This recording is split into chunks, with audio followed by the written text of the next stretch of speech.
So thank you all for joining us. A very warm welcome. I'm Martha Malinsky, Executive Director with the Association of Colleges of the Sisters of St. Joseph. And I'm so glad that you are here with us today.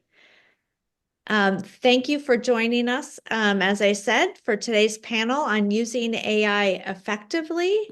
As an organization of 8 colleges founded by the Sisters of St. Joseph to articulate and further the educational mission and legacy of the Sisters of St. Joseph, it's great to have you all here. 2 of our shared values are addressing the needs of the time and striving for excellence in all endeavors. And so those are 2 values that we're kind of spotlighting here today. As you can see by the crowd, AI is a popular topic. We're all trying to figure out how to use it and how to use it effectively. So I'm pleased that our colleagues have joined us today. A special thank you to 3 colleagues who helped in the planning of this workshop. Kathy Schroy from Fontbonne University, Christine Schwartz from Regis College, and Steve Fuchs from St. Joseph University, who helped plan this conference today, this session today, as well as their colleagues from other teaching and learning directors across our member campuses. Before introducing the panelists, I'd like to share with you a little bit about our format for today's panel. The 3 panelists will present for approximately 10 minutes. And then we'll ask you to hold your questions until the end after each panelist has presented, or you can put it into the chat. And we'll try to gather those questions there. Once they have all presented, we'll open it up for questions and comments. We'd love to have a conversation and dialogue with you. So hold your questions for then. And just a few housekeeping notes. Please be sure that your microphone is on mute. This workshop is being recorded, as I said, and the recording will be available on our website early next week. And we'll also send it out in our monthly newsletter. So if you're a member of that, or you can put your email into the chat, and I'll be sure to add you to that email list as well. So welcome again, and I'm very pleased to introduce our panelists in the order that they will present and share more about their work. The first panelist will be Alan Karsina, Assistant Professor of Applied Behavior Analysis at Regis College. Then Beryl Hoffman, Professor of Computer Science at Elms College, will present. And following her, Brad Thames, lead instructional designer in academic technology at St. Catherine University, will present. So join me in welcoming these panelists, and we're excited to begin our conversation. So with that, I am going to unpin myself and invite Alan to take over here. Thank you, Martha, and good morning or good afternoon, everyone. It's great to see all of you. I want to start out by letting you know I do have a PowerPoint. I did prepare. It is available as a resource, but I'm not actually going to use it, primarily to save some time, and also because something happened just this morning that I wanted to be able to share because I think it's very relevant to our topic. And that event is I was out on my morning run. I was listening to one of my favorite podcasts, and the topic happened to be AI taking away everyone's jobs.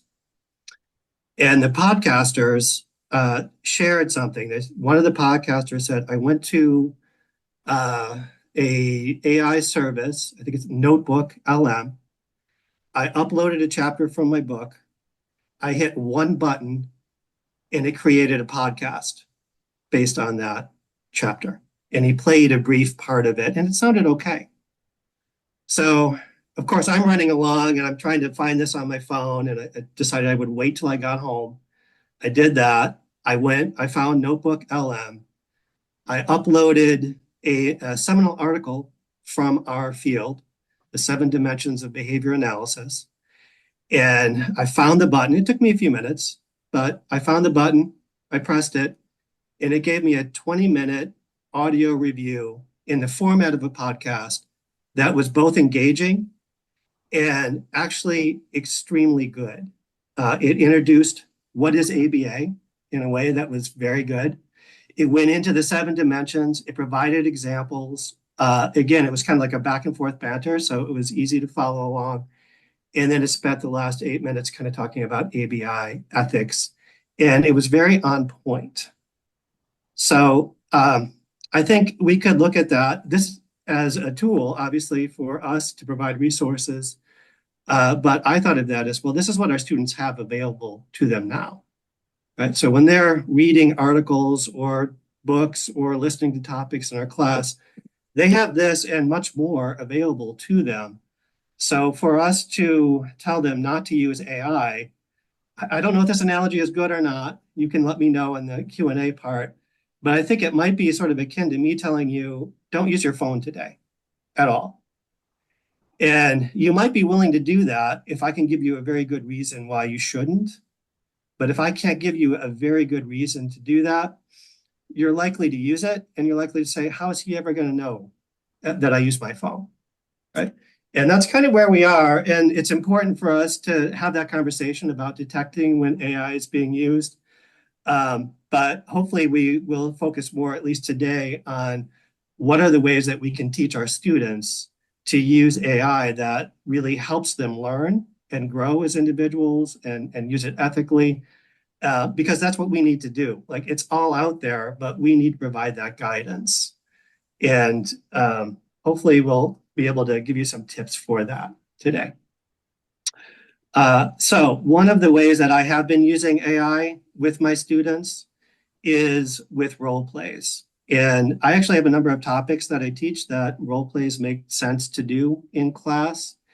If you don't have topics like that for what you're teaching, you could probably do something like this related to just discussions, having the AI sort of be a discussion partner for your students.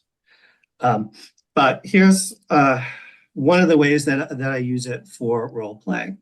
And there are actually quite a number of different ways that you can do this. But first of all, if you're teaching a topic, let's say one of the things that I teach is a supervision course, and some of the topics are active listening, providing feedback, etc.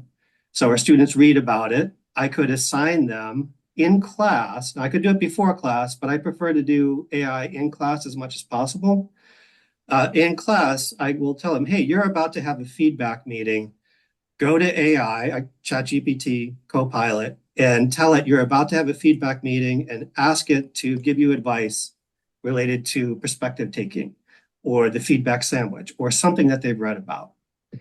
And that way I can see what the AI generates for them. And it actually does a very nice job. And they are somewhat experts in that area, at least in the sense that they've done some reading about it. We've talked about it. So they can start to critically evaluate. Here's what the AI is telling me that I should do to prepare. But as a class, we can also look at it and discuss it. Like, how good is the AI at giving you advice for the skill? Because once the class is done and they're in a situation where they need to do this, they very likely might say, hey, I remember I had a class about this, but let me ask AI what to do, right? So this is a good exercise, at least, and here's what AI can offer. Here's what's good. Here's where it may not be great, right? So we can do that, but then we can also use AI to set up scenarios. Now, as a professor, I could ahead of time have AI set up scenarios. If you haven't done this yet, it is very good. It very quickly, and if you just give it a few parameters, it can give you a complete scenario that meets your needs pretty well, more times than not. So it can save your time that way. But you could also do that in class and have the students start to interact with that scenario. You just need to provide the AI with very simple guidelines, such as which role the AI will play, which role the student will play. You may need to tell it to wait for the student to respond. It tends to like just kind of role play with itself sometimes. But with those simple guidelines, it can generate a pretty, a very good role play experience. And you can use it a few different ways. One of the ways that I use it And I'll just use this as an example. Let's say we're talking about feedback and giving people feedback. It sets up a scenario. Here's a feedback scenario. You can have it do a random one. You can tell it, I want to, give someone feedback on this specific performance. Um, you give it the role to play. And one of the things I like to do is say the first role that I want the AI to play is what I actually want my student to be doing, right? And it provides a model of how that student can then proceed. You can have it play out the scenario with the student actually playing the part of like a parent or someone getting feedback. Um, and then you can ask AI to give feedback on itself. And it actually does a pretty good job, and it identifies things it could have done better. And then, of course, you can turn that around and say, okay, now have the student play the role you want them to play, right? And then you can give the feedback or give the AI directions to maybe be defensive, maybe be belligerent, maybe be, distracted. However, you think it might be useful for the student to experience less than ideal situations, which is realistic, right? And then you can have the AI give feedback on the performance. And I have found it does a very good job in general on this. There are some things that aren't perfect, and that's why I like to do it in class. I like to be there to interpret or verify. One of the things that I have found is the AI tends to be too nice. So, if a student's not taking it seriously, and let's say they're very rude or something like that, the AI will say, hey, you could be more compassionate, but I might want it to be a little bit sterner and say, you know what, this is not acceptable, right? So it's not perfect, but it does provide a nice tool for the students to interact with, get some feedback.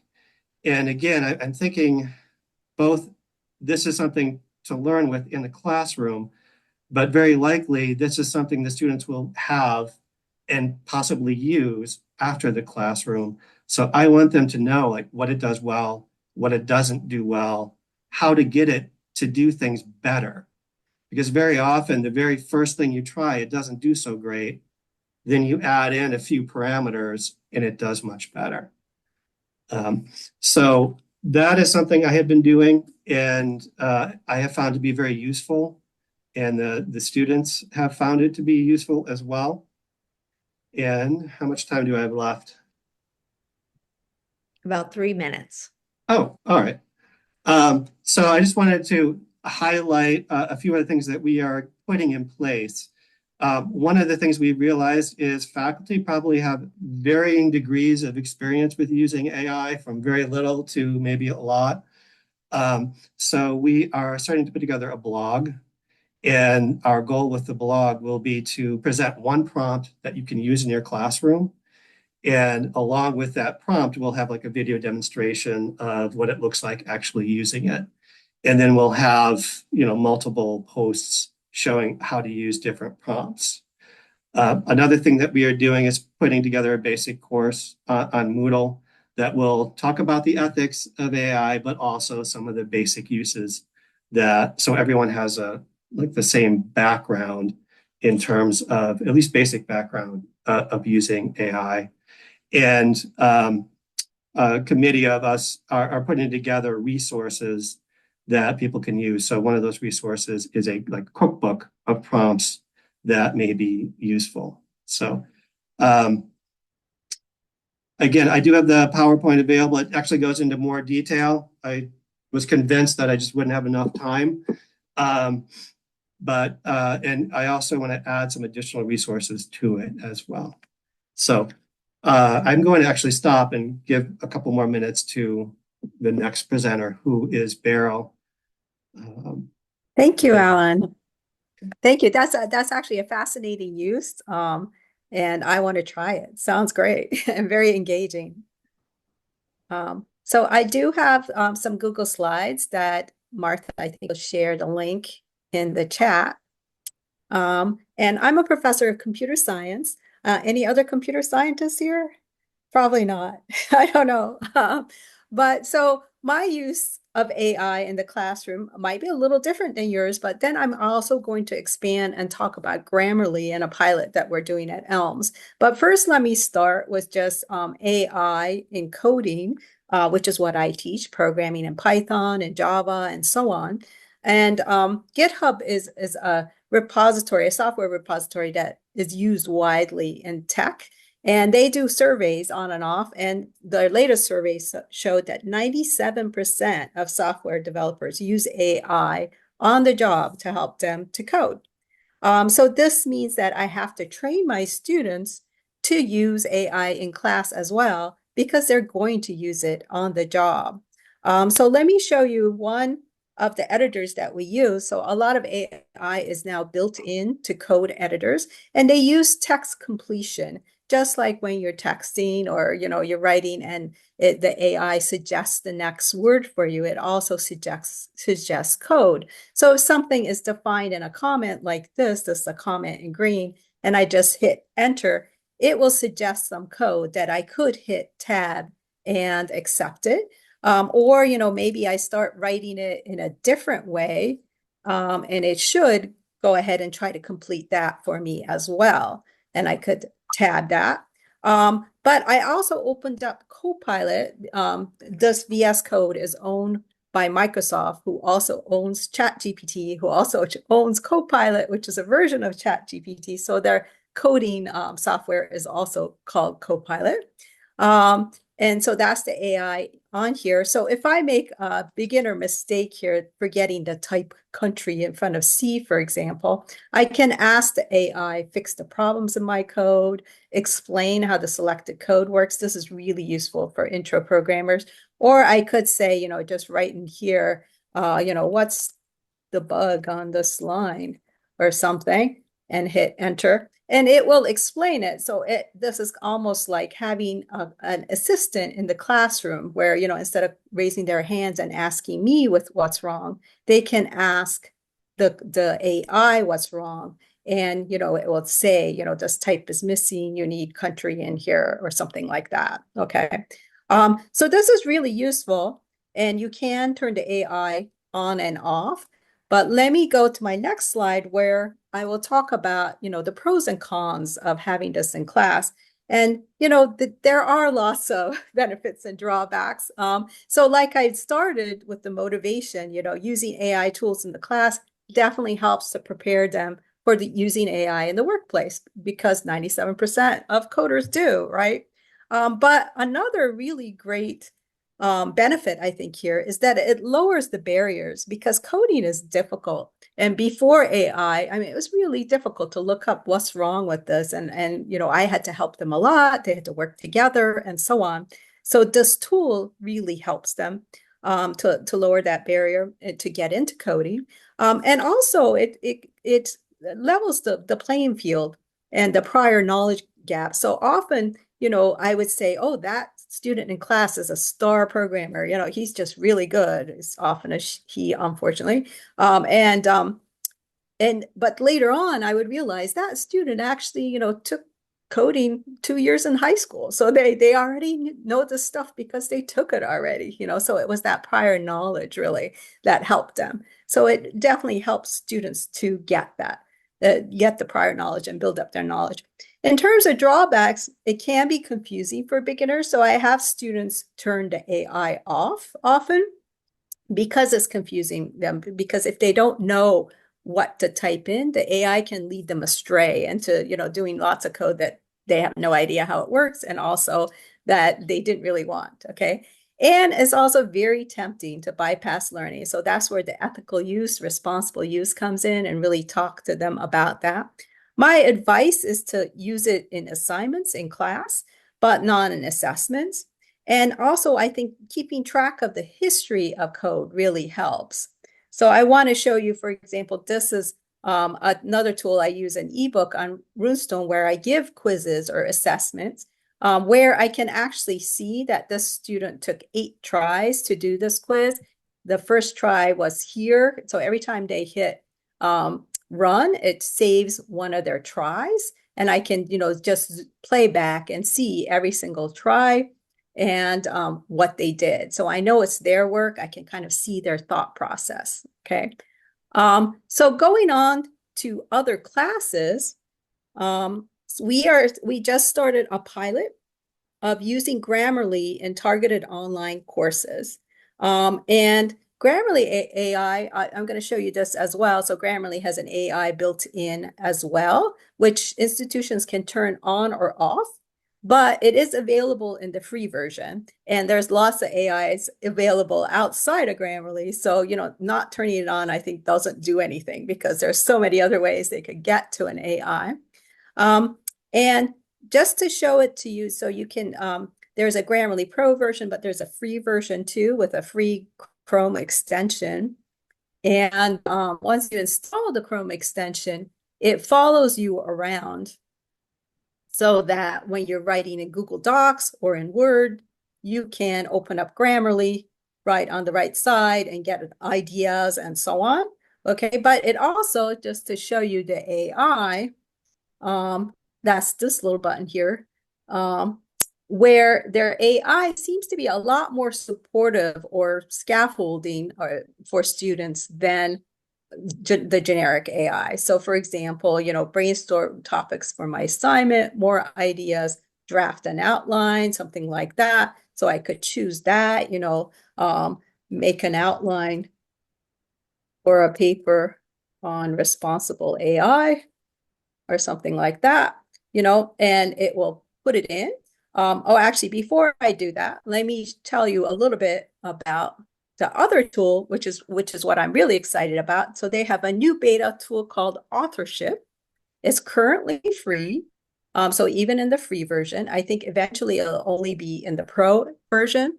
And what I really love about this is that it's more about authorship instead of trying to detect, did they use AI or, did they cheat or whatever. It's more about where did the text in this paper come from? Just like that history feature that I showed you in coding. And for that, the student does have to opt in, or you have to say that they need to opt in. That's this little green button down here. You have to say track writing activity. Okay. And then they need to send you the report afterwards. Okay. So now say we put, this outline in, and we can copy it in, we can insert it, okay? And then, maybe I start writing some stuff. Oh, and another thing is that when you're using the AI, it will prompt you, if you've put in lots of text, it will prompt you to cite it as well, which I think is really nice. And they do have a limit. So with the pro version, I think you get 2,000 prompts, but with the free version, I think it's just 100 or something like that. So for example, if I write something here, using AI responsibly is very important, something like that. Okay. And then, maybe I go out and find other code about other text about AI and copy that in as well. It's being very slow. That's not where I wanted to go, but let's say, I went here and I copy some text in. That's kind of mesmerizing. Put that in as well. Okay. And a lot of people do write like this, where they put in some stuff and then they fix it up and make it sound more like them. Make a mistake here or something like that. Okay. So now finally, let's go to the authorship tool. So let's go to the report. Okay. And this is what I really love about this is that it shows you, that I typed in 7 words, 2%. Okay. It'll also show me, did I have Grammarly AI rephrase things? Did I use spelling and grammar correction? It'll show how much time I spent writing this, which is also, I think, really important. Okay. And then copied from a source, you can see that, I copied 18% of the text from a website. I AI generated that outline. Sometimes it'll get this wrong. And instead of AI generated, it'll say copied from an unknown source. But, it's doing pretty well. And then what's another nice thing is if you collapse this toolbar, it shows you, so here's the green is what I typed by a human. The purple is copied from a source or from, and then it shows, I fixed this little part. And you can also do a replay here where it'll show you as the user's typing in, what went on. Okay. And finally, they can share that report, make this report visible, and then include the writing replay and turn in this link as well as their paper. So going back to my slides, how am I doing on time? I think I'm doing all right. And going back to this, I also wrote up some directions here for students and teachers that you can take a look at. When this tool becomes, when they put it behind a paywall, which I think will happen pretty soon. Right now, it's free in the free version of Grammarly. There are some other tools out there that are free. So there's a Chrome Draftback extension, for example, that does a similar playback of what's going on in the document. But let me go to my last slide here. Okay. And since generative AI came out, I think I've been wanting to use it in the classroom, but also worried about cheating, just like most of you here, I'm sure, right? And there's always been this fuzzy line in between, the ethical, responsible AI use and the non-ethical use, which right now I'm calling the no learning AI use, okay? And finally, I think this semester I'm getting more of a handle on making this fuzzy line a little less fuzzy for students. And what I'm using for that is to have them ask themselves, am I learning? Or I ask them, are you learning? Okay, when they're using the AI. And on the left side, the responsible use, is that if you're collaborating with the AI and it's a joint project, the AI is helping you and you are also contributing to the project. I think that's great. And often that's called transformational these days versus transactional. But I think those words don't really mean a lot to our students. But I give them examples like use it for idea generation. Use it if you're stuck and you need debugging help or you need explanations, right? And any kind of text completion, like I showed you of where the AI is helping you along, I think that's fine because people get stuck with that empty page syndrome, right? So I think that kind of use is fine. The text completion use is fine in my classroom anyway, okay? But on the other side, if you're having the AI do all the work for you, it's not collaborative, that's no learning, right? So that's the non-ethical use, I think. Also called transactional. And I tell them to watch when they're cutting and pasting in text or code. If you're cutting and pasting something in without reading it or understanding it, that's kind of a sign that there's no learning going on there, right? And finally, using AI itself is really not cheating. What's cheating is passing it off as your own work. Okay, so if you're not citing that AI help that you took, so I always tell them, in the comments of their code or in their paper, if they got a significant chunk from an AI, they should definitely tell me about that. Okay, and even if if it was explanations or something like that, I'd like to know. Okay, and I'm finding that slowly I'm making it a little clearer about when to use AI and when not to use AI.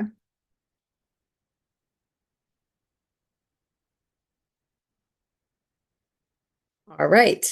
So I think I am also done. So I will now pass it on to Brad.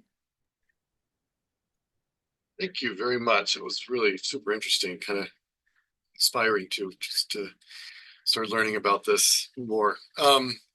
So I'm switching gears a little bit here, and instead of focusing on ways of using AI in the classroom, I'm kind of using it. I'm going to be talking a little bit more about using it as part of course development, and especially, one of the things that we at St. Catherine University, we have a number of programs that are in the process or have recently been in the process of transitioning to online, or there might be people who are taking courses that have been traditionally taught in the classroom and bringing them online, and so thinking about like how to leverage AI to really make that process as painless as possible, especially for instructors who don't really maybe avail themselves of a lot of different tools and stuff like that.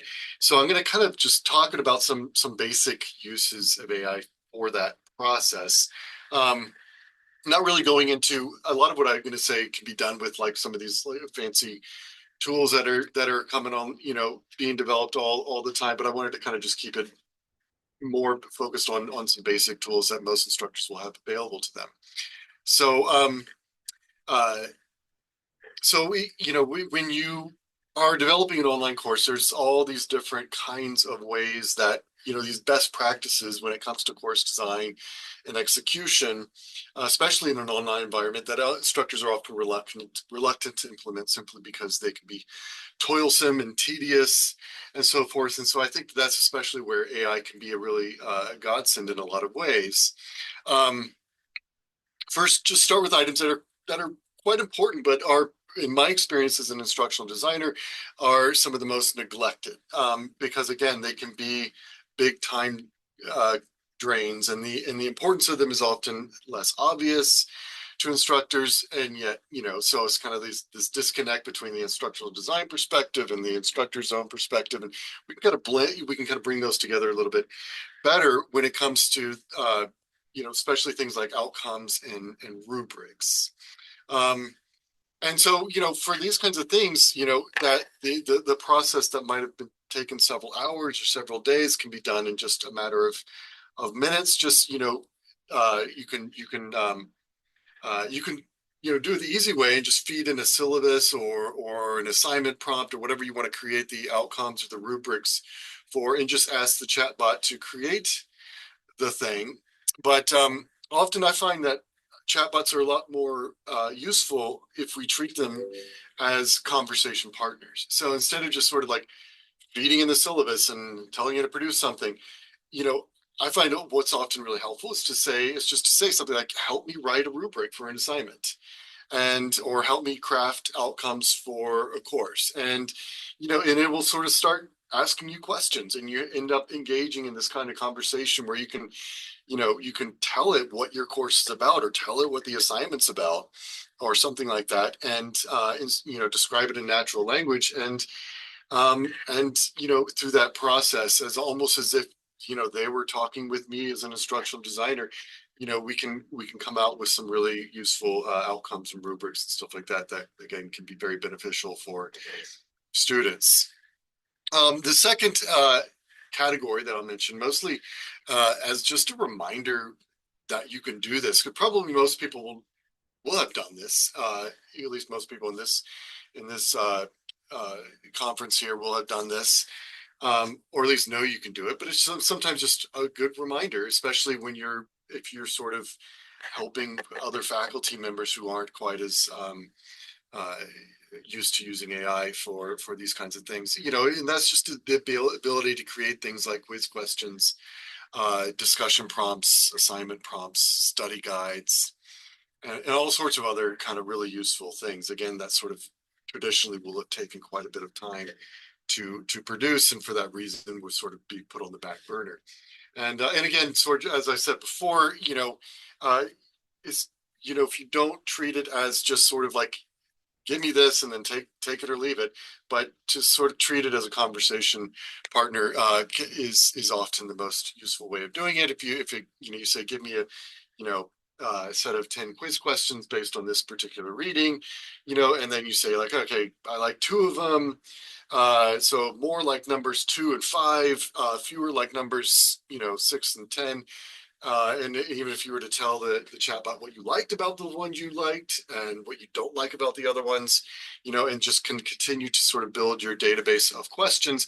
And then, you have, let's say you get a database of like 20 questions there, and you say, okay, now, what would be really nice is if I have 20 more questions, because this is a 20 question quiz. And so to be able to vary the questions, to cut down on cheating and something like that. Or so you could say, create another set of 20 questions very similar to these ones, or 40 more questions very similar to these ones. And in a matter of minutes, you have this, really nice database of questions that you can draw upon, or you set, a student who had to miss the exam, has to make up the exam. So you can take the exam and say, I'm going to create just a whole new set of questions, very, very similar to these, but different enough that, the student's not going to be at sort of an advantage for coming in late and already knowing what the questions are going to be. So those are just some basic ones. Another, the sort of the last use of AI that I've been finding really helpful in this process of online course development is converting the classroom lecture into really useful online video lectures. And so this might start with especially if you have people who know that we're going to be kind of going online in the spring semester, but we're still in person for this fall semester or something like that.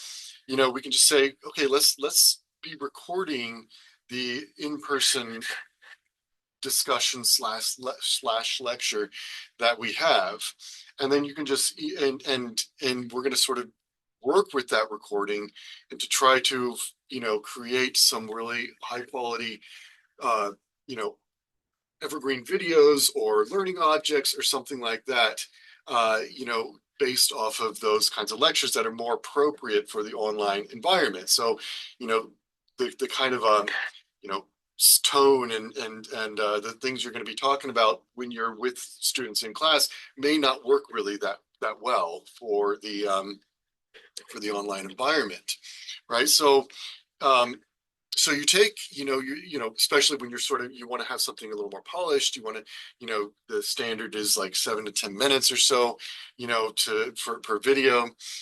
So how do you do that? Again, sort of the COVID way, almost, the way a lot of people were doing it during this, the Great Pivot, was just to sort of take your in-person lectures or something, or redo your in-person lectures, and then, and just post it just that way, so you have this hour-long lecture or something like that, which is, again, is not really ideal if you really are trying to develop a high-quality course. So you take this you take it as a starting point, and then you get you upload your video to, a program like Panopto or Kaltura or whatever you might be using, or if you don't use one of those things, just upload it to YouTube. And you'll be able to get a transcript of that. Now, the transcripts are often going to be pretty, they vary in quality. They may be kind of pretty bad transcripts, and often they're going to have like timestamps on them and stuff like that. And so, so you take that transcript and you feed it into the chatbot, and you just say something like, remove the timestamps and put this into paragraph form. And then within a matter of seconds, you need to go from this like kind of long, kind of really difficult to read transcript with all these timestamps and stuff like that into a nice little script. And then you take that script and you start working with it. So take this script and turn it into a lecture video that's under 10 minutes long, or turn it into a series of lecture videos, which is no more than 10 minutes long or something like that, and create scripts for these videos. And it'll actually kind of give you suggestions on where to maybe, include some images or insert some images or have various kinds of transitions that you use and stuff like that. And you can kind of continue to work with it and polish it up. You can tell it to, you can sort of, tell it what kind of a tone you want it to take. Do you want it to be a kind of a formal academic tone? Do you want it to be amusing and engaging or inspiring or something like that? Do you want it to preserve your own voice? All those kinds of things in order to sort of, come out with a script that's, that you can then use to easily create your video. Or you can take it and turn it into an interactive learning object, like an articulate lesson or something like that. So you can sort of say, I want to turn this lecture into an interactive articulate lesson. Give me the sort of the script and the directions for putting that all together. And then, we were just earlier, Alan was just talking about how to turn that into a podcast. So you may not even need to necessarily record it yourself. You can just take this in-person lecture that you've given and have it do all the work of creating a a podcast out of that, which is kind of a neat sort of thing to play around with. So so the possibilities are endless, but the basic point is just that in a much more painless and relatively short amount of time compared to what it used to be, you can really sort of enhance this process of transitioning from in-person courses to online courses. So I will leave it there, and we'll sort of turn it back to Martha for a little Q&A.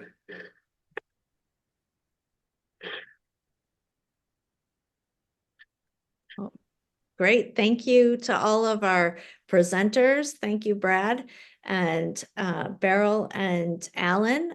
You've given us a lot to think about. I'm going to add you here to be spotlighted. We're going to open it up for questions, so you can feel free to put a question in the chat here, or come just raise your hand and I can call on people as well. So any questions? And thank you also for putting in so many resources into the chat. It's great to see those, and we're trying to, capture all of them as well. So Becky, you have your hand raised. So I'll ask you. you. I have sort of an ethical question to ask. I've been teaching intro psych for like 30 years now, and I'll, put into Chat GPT, give me a good question on neuroplasticity, and I throw that into Moodle. How do I cite that? I mean, I let my students know if I am doing something like that, but it's not an easy ethical thing, because I've seen 100 different questions like this on neuroplasticity. I use this one that was generated, and within Moodle, there's no way to cite it. Any thoughts on that?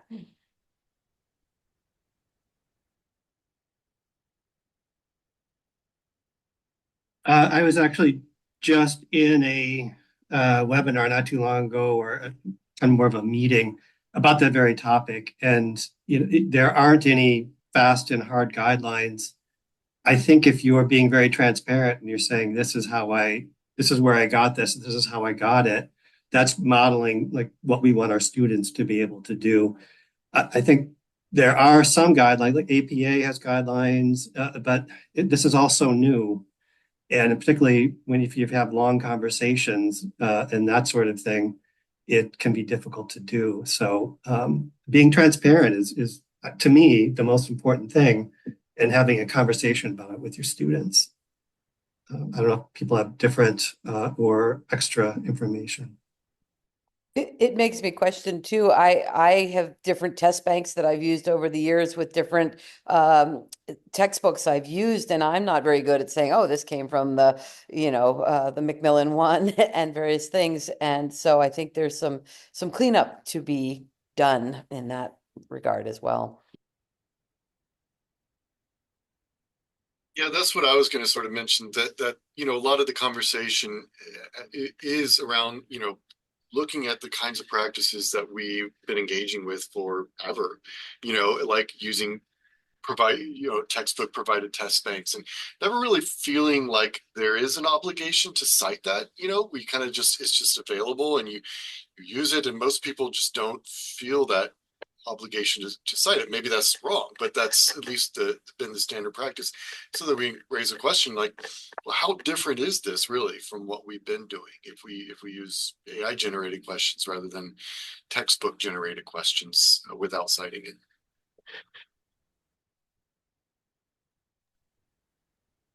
Great, thank you. I see another hand raised with a question. Janet?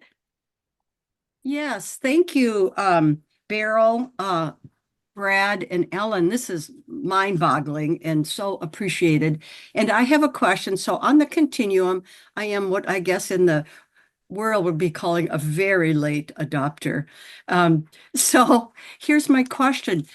So I teach an online synchronous class, and students have to do discussion posts.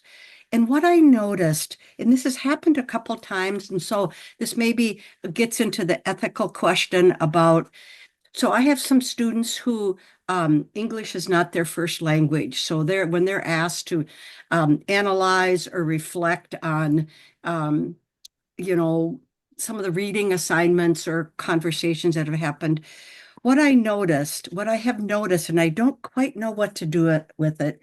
So this is kind of an open question, I guess, is what I noticed is like when I ask them, please reflect on or analyze certain points of these chapters or articles, I notice that it's in very different language. So I'm assuming I mean, very different English, as if English was their first language kind of response. So it's clear to me that they have used AI. And it just happened for the first time. So I'm sort of new at thinking about this. So I thought since I'm here, I would just throw that out in terms of what people have done. And so that's a question. I actually think that AI tools are great for international students. And once again, I think it's about leveling that playing field, so because they are struggling with English, these tools can help them as long as there's some learning going on. And they might be just using something like Grammarly without AI too, to just fix up their grammar and so on. So it's kind of unclear whether they're using AI just to generate completely or not. But I would say encourage them in low stake things like forums and assignments. But in assessments, you would need to make sure that it's their own work. And because it's synchronous, that's a little bit easier to do, where you can see them working on something during class or something like that. Or use some authorship tools like I was showing, in order to make sure that the text, some of the text is theirs, that it's a collaborative approach between them and the AI. Thank you. Could be also a simple matter of just sort of reducing the value that grammar mechanics has in a particular assignment. If we want to discourage, say like, I want this to come in your own voice, whatever that voice might be. Even if your English is broken and it's not perfect, that's not important for this particular assignment. What's important is that I see what you're thinking and how you're responding to these sorts of things. So eliminating that kind of fear that, oh my gosh, my English isn't very good, so I'm going to be docked a lot of points for these, for mistakes and so forth, and removing that sort of fear, which also would be the temptation toward using it. And Thank you. Thank you. Yeah, and it's just what I think AI is pushing everybody toward. At least I hope it is just a renewed focus on the point and purpose of assignments. That we're reminding our students this isn't just to get a grade. This is playing a specific role in your education. And so when you use AI, is enhancing or thwarting or whatever it might be, but just to continually remind them and talk about, what the point of this exercise is and where AI may, harm their learning in certain ways. Okay, thank you very much. I don't have an AI policy yet I will next semester for sure. I told you I'm a late adopter, so I am in my deep learning curve. So thank you. Thank you. And thank you, Brad, for that. Thanks, Janet, for your question. I see a question from Tony and a hand raised by Kathy. So I'll get to the question from Tony in the chat. How does your university support your faculty in learning about using and deploying generative AI in the classroom? In particular, how do you address the cost for these various tools?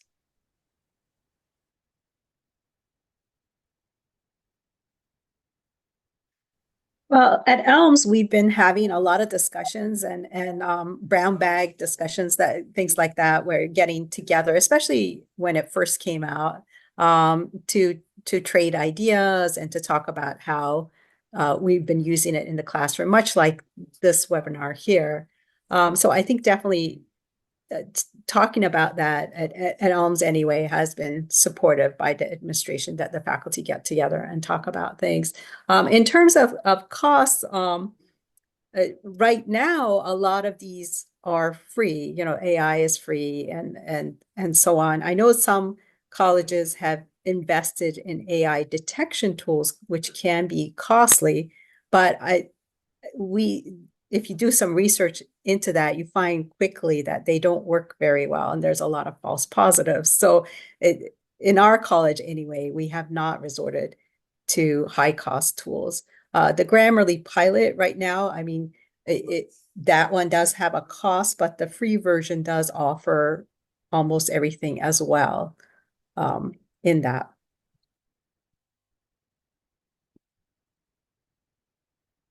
Very similar at Regis to where we have had a number of brown bag or faculty learning committee discussions related to the use of AI, and it's been addressed at different faculty meetings. And we, as I mentioned earlier, we're in the process. We have some resources that have been developed that are available for faculty, and we're in the process of getting more. But I do love the question about the cost. There are little things like Adobe has its AI assistant, and if you pay $5 a month, you can use it. And I worry that some students will do that and have that anytime they open a PDF, they'll have an AI right there that can look exactly what they're looking at, interact with it, and other students, won't be able to afford that. And even with ChatGPT, you can use it for free, but then there are definitely different things that you can do if you pay money for it. So I'm hoping that universities will weigh the cost benefit and determine like what makes the most sense to provide for all faculty and for all students to really help even that playing field. And I'll just add, I'm sure Tony knows this, but because we're at the same institution, but we have an AI task force at St. Catherine University, and we have and one of the committees on this task force is specifically focused on trying to sort of dive deeply into the various tools that are available. And one of the challenges with funding a tool is that, well, you can have, there are certain tools that kind of have, if the paid version might have some good general uses, but really if you're going to be funding a tool, this certain of the specialized tools would be a lot better, but then you're sort of limiting the funding to particular, something that's great for the sciences, but not as great for the humanities, or vice versa.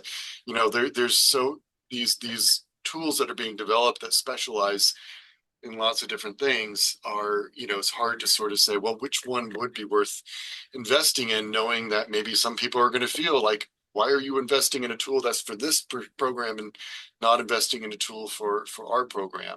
So these are the kinds of questions we're trying to gauge, and we're trying to get a sense of what tools faculty have been using or are using, especially if they've been kind of paying out of pocket. We just recently had a survey that went around to all faculty that was asking these kinds of questions. So it's a lot of just gathering information, gathering voices, and kind of walking slowly through this, which to the frustration of some, but you kind of have to do that when your belt is kind of tight, as it is for most of our institutions, I imagine. Great, thank you. Kathy, I'll ask you to unmute and ask your question. Okay. My question is related to the person who spoke about students with other languages as their first language. So I have a question. Have any of you used, or can students use, like in a discussion or in a paper, can they write it in their own language?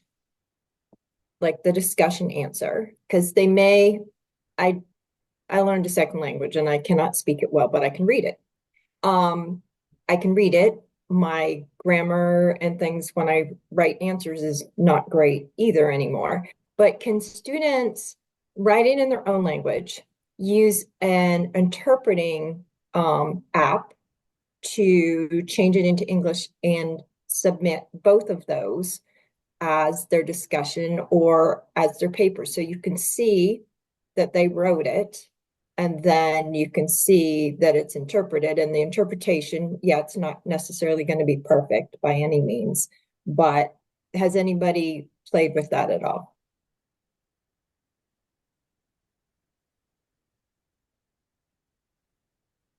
I think that's a great use case. Once again, I think it, does these kind of tools really help students of other languages? And I don't see why not. That shouldn't be possible. But once again, I think the instructor would have to decide and put that in their syllabus or in their assignment, what is an acceptable use and what is not, and perhaps working with that student.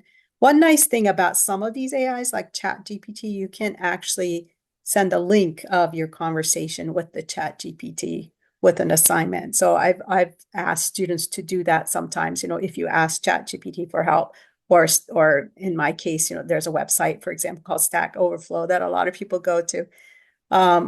Put the link into your comments or in your paper. So I think as these tools develop, there will be more ways to check authorship and to check references. Where did this text come from? We're kind of in a in-between period, I think, where the technology is developing so fast that things like that haven't quite caught up yet. Yeah, and I could see how it wouldn't work for an English writing class, but but for other things for sure. And second question, and then I'm going to shut up because other people have questions. Related to yours, Beryl, if I have a student submit, even if we don't have access to that, the citing AI and turning it in as a report, I could still have a student turn in their original writing and then the one that they used Grammarly to fix up, right? Yes, you could. Yeah, although it might be, if they first wrote it and then use Grammarly, but often it's a collaborative process, Right. so they might not have the original. Okay, But yes, I see. with that tracking tool, you'd get to see exactly what they did. They would have to turn it on, but you would have to tell them, that as part of this assignment, you have to turn it on and send me the report afterwards. Um, um, I had another point, but now it's gone. Sorry. Thank you, Kathy, for your question. And, I'm going to take one more question from Siobhan here, but thank you all for joining us. I did put in the chat my email address, or you can leave your email in the chat here too, to get a link for the recording, a list of resources, slides for today, or to be added to our email list. So we'll take one more question here with 1 minute left. Siobhan.